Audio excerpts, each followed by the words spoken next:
ఢిల్లీ మద్యం కేసుకి అలాగే కవిత భర్త అనిల్ కుమార్కి సంబంధం ఉందని, ఢిల్లీ మద్యం కేసు నుంచి తప్పించుకునేందుకే అనిల్ కుమార్ ప్రయత్నం చేస్తున్నారని, అందుకే ఆయన ఈడీకి దొరకకుండా తప్పించుకునే ప్రయత్నంలో భాగంగా పరారీలో ఉన్నాడు అంటూ కూడా వివాదాస్పదమైన వ్యాఖ్యలు చేశాడు ఎంపీ ధర్మపురి అరవింద్.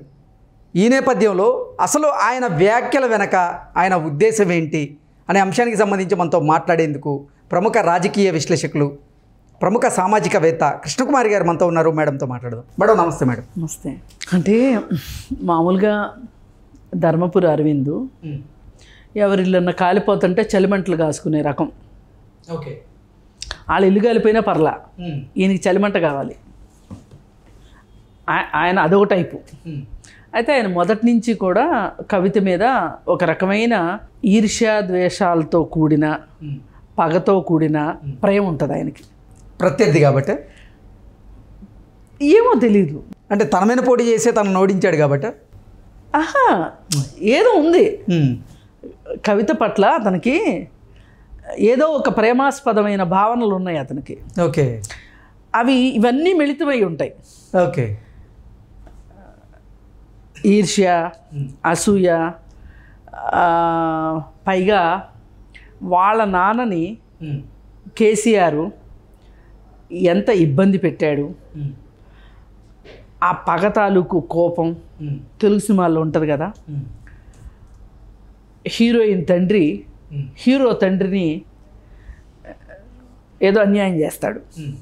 ఆ అన్యాయం పగ తీర్చుకుంటానికి పగ పెంచుకొని వాళ్ళ అమ్మాయిని లవ్ చేసి తద్వారా ఆ కుటుంబం మీద పగ తీర్చుకునే తెలుగు సినిమా స్టోరీలు, సత్తు స్టోరీలు చాలా చూసాం మనం. అలాంటిది కనిపిస్తుంది నాకు అరవింద్ విషయంలో. అరవింద్ ఇంకెవ్వరి విషయంలో అలా కామెంట్ చేయడు. ఒక్క కవిత మీదకి, ఒంటి కాలు మీద, కనీసం కేటీఆర్ మీదకి రాడు, హరీష్ రావు మీదకి రాడు, కేసీఆర్ గురించి మాట్లాడ్డు. ఒక్క కవిత మీదకి ఒంటి కాలు మీద వచ్చేస్తాడు. ఈ వచ్చేసేదాని వెనకమాల ఈ భావనలన్నీ మిళితమై ఉంటాయని నా అభిప్రాయం. అందుకే ఆయన ఢిల్లీలో తిహార్ జైల్లో ఉన్న సుకేష్ చంద్రశేఖర్ మాట్లాడే మాటలకి, ఈ ధర్మపురి అరవింద్ మాట్లాడే మాటలకి నాకు పెద్ద తేడా కనిపించింది. ఓకే, నేను అలానే చూస్తా. అతను ఏం మాట్లాడుతున్నాడు, ఇప్పుడు ఆ పగ ఎక్కడికి వెళ్ళింది? కవిత భర్త మీదకి వెళ్ళింది. ఎవ్వరూ ఎత్తలా ఈ మాట. కవిత భర్త ఈ మధ్యకాలంలో మొదటి రోజు ఈడీ ఆఫీస్కి వెళ్ళేటప్పుడు కవితతో పాటు ఢిల్లీ వెళ్ళి, మొదటి రోజు విచారణకి కవితతో పాటు అటెండ్ అయ్యి, తర్వాత కనిపించకపోతే అసలు ఎవరికి ఈ అనుమానం రాలా, ఆ యాంగిల్లో ఎవరు ఆలోచించలా. అవును, ఈయనే మాట్లాడాడు ఫస్ట్ టైం. అంటే ఆ కుటుంబం మీద అతను ఒక ప్రత్యేక శ్రద్ధను చూపిస్తున్నాడు అనిపిస్తుంది ధర్మపురి అరవింద్. అయితే ఏది ఏమైనప్పటికీ కూడా ధర్మపురి అరవింద్ మాట్లాడే మాటల్లో వాస్తవాలు ఉన్నాయి. అనిల్ ఆ తర్వాత నుంచి సీన్లో లేడు. సీన్ కట్ చేస్తే ఇప్పుడు ఆమె భర్త కలవాలి అని అనుకోవట్లే కవిత కూడా. తల్లి, పిల్లలు, కజిన్ సిస్టర్సు, కజిన్ బ్రదర్సు, వీళ్ళందరినీ కలవాలనుకుంటుంది. ఈడీ వాళ్ళు నిన్న స్టేట్మెంట్ ఇచ్చారు, ఇంతమంది వస్తే మేము దర్యాప్తు చేయడం చాలా కష్టం అవుతుంది, చెలువల పలవల స్టోరీలు బయటికి వెళ్ళిపోతాయి, మళ్ళీ ఈ స్టోరీలన్నీ బయటికి వెళ్ళిన తర్వాత మేమే ఏదో లీకులు ఇచ్చామని మా మీద పడి ఏడుస్తారు, మీరు ఇంతమంది కలవటం కుదరదు అన్నారు. నలుగురు కజిన్స్ని కలుస్తుందా అండి?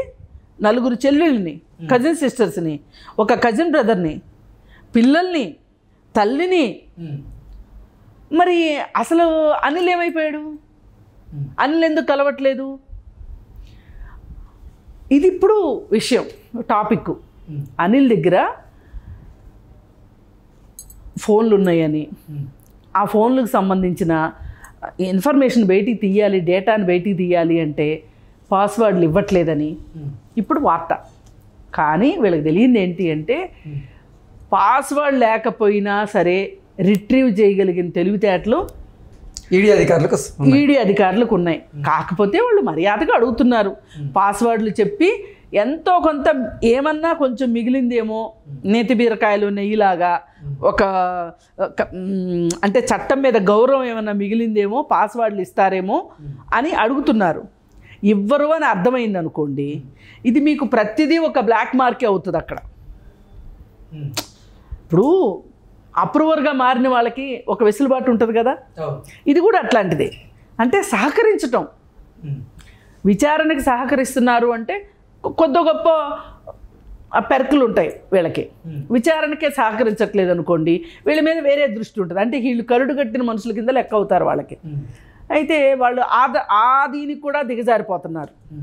ఆ ఫోన్లు ఇవ్వట్లేదు, ఫోన్లు ఇచ్చిన పాస్వర్డ్లు ఇవ్వట్లేదు. పాస్వర్డ్లు ఇచ్చేటప్పటికే ఏం చేస్తున్నారు వీళ్ళు, రిఫ్రెష్ చేసి ఇస్తున్నారు. అంటే కానీ వీళ్ళు ఎంత రిఫ్రెష్ చేసినా కానీ, ఎంత ధ్వంసం చేసినా కానీ, ఎంత రిట్రీవ్ చేయడానికి వీలు లేకుండా చేసినా కానీ చేయగలిగినంత కెపాసిటీ ఎక్కడో ఒక చోట గూగుల్లో ఎక్కడో నిక్షిప్తం అయి ఉంటుంది. కాకపోతే దానికి సంబంధించి తీసే ఎక్స్పర్ట్లు ఉంటారు. అది కొంచెం ఎక్స్పెన్సివ్ కావచ్చు, కొంచెం ఎక్కువ టైం పట్టవచ్చు, కానీ దొరుకుతాయి. కంగారు ఏం పడక్కర్లేదు, కొంచెం ఆలస్యం అవుతుంది.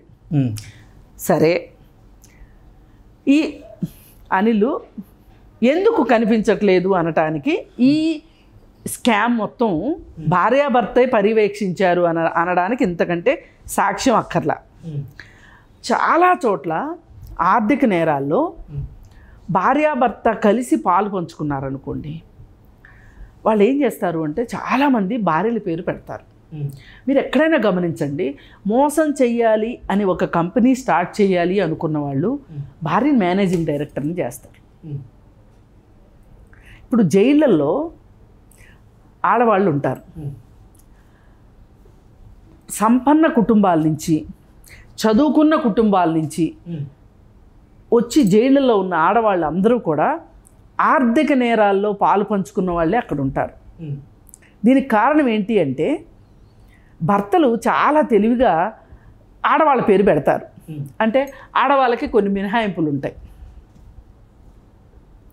అందుకోసం ఆడవాళ్ళని పెడతారు. పెట్టి ఏం చెప్తారు అంటే, పిల్లలు ఉన్నారనో, పిల్లలకు బాగాలేదనో, ఇంకేదో కారణాలు చెప్పి కొన్ని వెసులుబాట్లు తీసుకోవచ్చు అనే ఒక కారణంతో చట్టం కూడా కొంచెం ఉపేక్షిస్తుంది ఆడవాళ్ళు అంటే అనే ఉద్దేశంతో, పైగా ఇంకొకటి కూడా ఏంటి అంటే, బయట చక్కబెట్టగలిగిన కార్యక్రమాలు కొన్ని ఉంటాయి. అదే మహిళలు అయితే చక్కబెట్టలేరు ఆ పనులు. అందుకోసం తెలివిగా ఏం చేస్తారంటే, మహిళ జైల్లో ఉన్నా కానీ భర్త బయట చక్కబెడతాడు. ఇప్పుడు మహిళకు బెయిల్ రావాలనుకోండి, భర్త కదా ప్రయత్నం చేస్తాడు. అదే భార్య బయట ఉండి భర్త జైలుకి వెళ్ళాడు అనుకోండి, ఆ భార్య బెయిల్ కోసం అష్టకష్టాలు పడాలి, లాయర్ల చుట్టూ తిరగాలి, ఇవన్నీ కష్టం అవుతాయి అని చెప్పి ఆడవాళ్ళ మీద పెడతారు. ఇక్కడ కూడా నాకు అదే కనిపిస్తుంది. వీళ్ళిద్దరికీ సమాన భాగస్వామ్యం ఉంది, కానీ కేసు మొత్తం కవిత మీద ఉంది. కానీ తీగా తవ్వగా అనిల్ కూడా బయటకు వస్తున్నాడు. అందుకే అనిల్ పరారీలో ఉన్నాడు. ఇంతకంటే వేరే ఏమీ అనుకోవడానికి వీల్లేదు. అయితే నేను మొదటే చెప్పాను కదా, అరవింద్ మనస్తత్వం. అంటే నేను ఈ వ్యాఖ్యలు చేయడానికి కారణం అసలు మాకు బీఆర్ఎస్కి సంబంధం లేదు, అదే చెప్పబోతున్నా.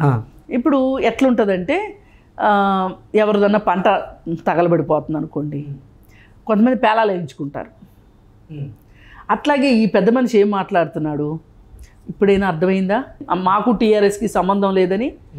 అంటే చెప్పకనే చెప్పేస్తున్నారు నిజాలు వీళ్ళు.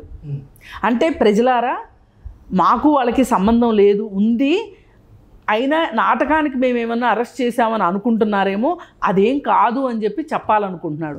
అసలు నువ్వు చెప్పటంతోనే జనాలకు అనుమానం వస్తుంది. నువ్వు చెప్పకుండా నోరు మూసుకుని ఉంటే కనీసం కొంతమంది అయినా అవునో కాదో ఏదో డైలమాలో పడి చచ్చేవాళ్ళు.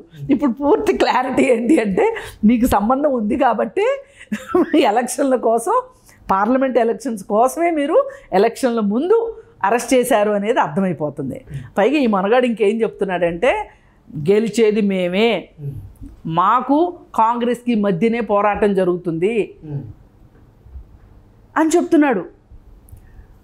అంటే ఇంతకుముందు ఏం చెప్పారు వీళ్ళు, అసలు కాంగ్రెస్కి మాకు సంబంధం లేదు, అసలు కాంగ్రెస్ మాకు ప్రత్యర్థే కాదు. బీజేపీ వాళ్ళు చెప్పారా ఇవే మాటలు? మాకు టీఆర్ఎస్కే అన్నారు, ఇప్పుడు మాకు కాంగ్రెస్కే అని చెప్తున్నారు.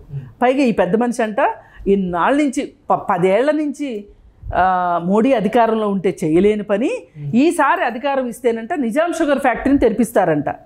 ఎన్నిసార్లు ఈ కాకమ్మ కథలు చెప్తారు? అసలు కనీసం చెప్తున్నందుకు మీకైనా సిగ్గుండాలిగా. ఇనే జనాలకు ఎలాగో సిగ్గులేదు, మీకు ఓట్లు వేస్తున్నారని మీ నమ్మకం కదా. అసలు మీకు సిగ్గుండాలిగా ఆ మాట అనటానికి. నువ్వు పసుపు బోర్డు గురించి ఎన్ని అబద్ధాలు ఆడావు?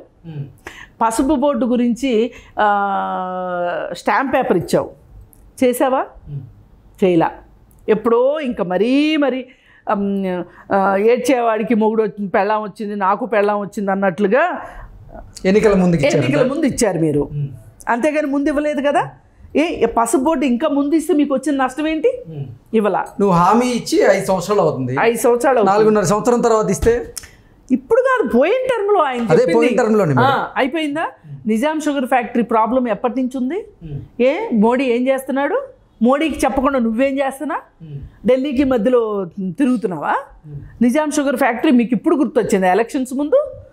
ఎందుకని మీరందరూ ఒకటే, మా అందరికీ బాగా తెలుసు. అందుకని కొంచెం మీరు సైడ్ అయితే సంతోషిస్తాం.